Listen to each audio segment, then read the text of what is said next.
코앞으로 다가온 설 명절에는 명절 연휴 쓰레기 특별 단속을 실시한다고 합니다. 생활 쓰레기를 잘못 버릴 경우 최대 20만원까지 과태료가 부과될 수 있기 때문에 저희 걱정마음바에서 쓰레기 분리배출에 대해서 속 시원히 말씀드리고자 합니다. 시니어 정보의 모든 것, 걱정마음바 둘째 아들입니다. 우리가 살다 보면 매일 나오는 것이 하나 있죠? 네, 바로 쓰레기입니다. 그런데 쓰레기 하나 버리기 정말 어렵습니다. 계속해서 바뀌어온 쓰레기 분리수거에 관한 규정 때문인데요. 때문에 내가 지금 버리려는 이 쓰레기가 일반 쓰레기인지 음식물 쓰레기인지 아니면 재활용인지 많이들 헷갈리실 텐데요. 이 와중에 올해부터 분리배출 기준이 변경되었지만 아직도 몰라서 과태료 부과받는 분들 정말 많습니다. 게다가 코앞으로 다가온 설 명절에는 명절 연휴 쓰레기 특별 단속을 실시한다고 합니다. 해당 내용 또한 숙지하지 못한다면 억울하게 과태료를 무실 수도 있습니다. 그래서 저희 걱정마음바에서 쓰레기 분리배출에 대해서 속 시원히 말씀드리고자 합니다. 시작 전에 구독, 좋아요 꼭 부탁드립니다. 시니어 정보의 모든 것, 걱정마음바 지금 시작합니다.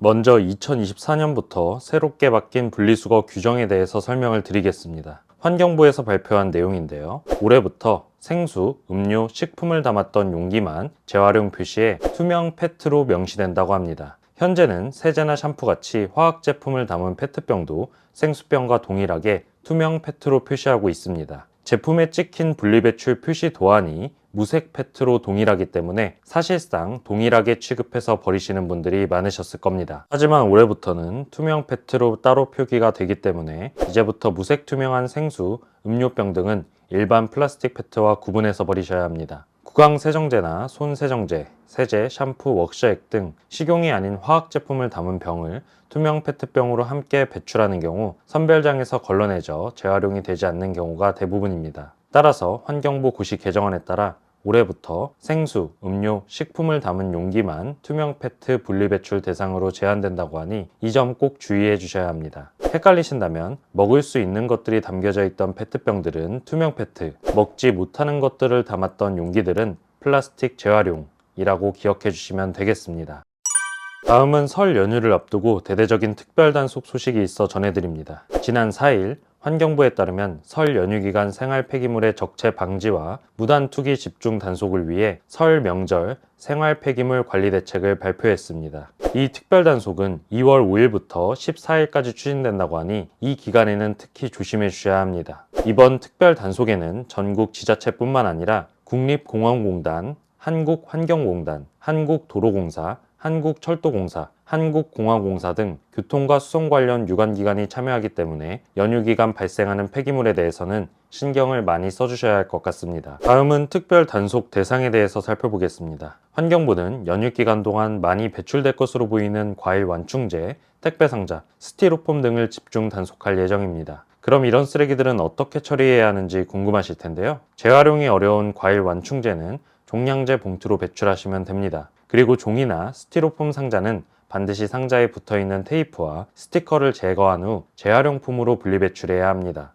너무 귀찮다. 그냥 대충 버리면 되지 않냐? 라고 하시는 분들은 이번 연휴만큼은 정말 조심하셔야 합니다. 환경부에서는 상습 투기 우려 지역을 중심으로 취약 시간대 순찰을 실시한다고 합니다. 그리고 이동이 잦은 만큼 연휴 기간 주요 도로 및 정체 구간, 휴게소 등의 무단 투기 행위를 근절하기 위해 계도 및 단속을 강화해 진행할 예정이라고 합니다. 따라서 집 앞 쓰레기뿐만 아니라 이동 간에도 특히 조심하셔야 할 것 같습니다.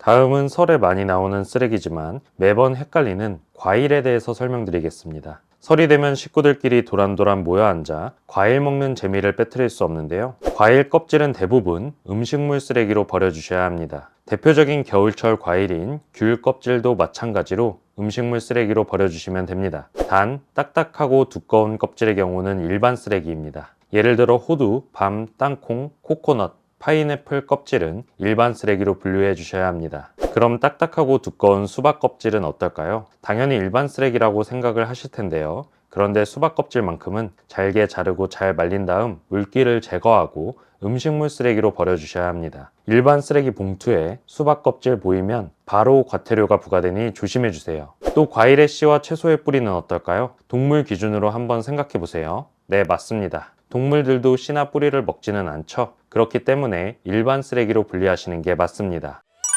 오늘은 설 연휴 쓰레기 분리수거 특별 단속 소식과 올해부터 바뀌는 쓰레기 분리배출 방법에 대해서 알아봤습니다. 사실 분리수거 기준이 많이 헷갈리는 만큼 모두 다 기억하기 참 어렵습니다. 그때마다 저희 걱정마 엄빠가 억울하게 과태료 내시는 일 없도록 바로바로 영상으로 전달해 드리도록 하겠습니다. 저희 채널에서 소개해 드리는 영상 보시면서 철저하게 분리수거하여 과태료 피하시면 좋겠습니다. 이렇게 생활 쓰레기를 잘못 버릴 경우 최대 20만원까지 과태료가 부과될 수 있기 때문에 꼭 주의해 주세요. 앞으로도 엄빠님들과 관련된 소식을 빠르고 신속하고 정확하게 전달해드리는 걱정마 엄빠가 되겠습니다. 오늘 내용이 도움되셨다면 구독, 좋아요, 알림 설정 꼭 부탁드립니다. 감사합니다.